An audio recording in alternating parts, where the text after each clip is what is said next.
สุดท้ายมอบทรัพย์ให้ในสมัยอันควร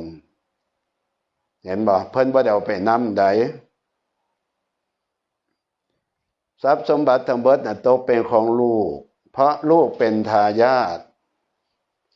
พ่อกับแม่หามาไว้ด้วยน้ำพักน้ำแห้งนักเอาเบาสู่ทั้งเบิดนั่นแหละบัดสุดท้ายก็ต้องมอบให้ลูกในสมัยอันสมควร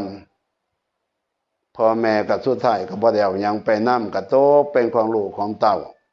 จังสินะอันนี้หน้าที่ของพ่อของแม่แต่ละคนขนขวยลำบากคักอีหลีบางคนแต่ว่าก็ยอมจิตยอมใจของพ่อของแม่อีหลีเลี้ยงลูกด้วยความรักความแพงยากลำบากส่ำใดก็สร้างสิบ่บ่นบ่เว้าอีหยังทั้งสิ้นขอสำคัญว่าให้ลูกได้มีอยู่มีกินมีใช้มีอยู่แล้วก็อิ่มใจผู้เป็นพ่อเป็นแม่คันลูกมีความสุขพ่อแม่ก็ปลื้มอกปลื้มใจคันลูกมีความทุกข์ยามใดน่ะพ่อแม่น่ะทุกข์ก็ลูกปานนั้นอีหลีในหัวอกของพ่อของแม่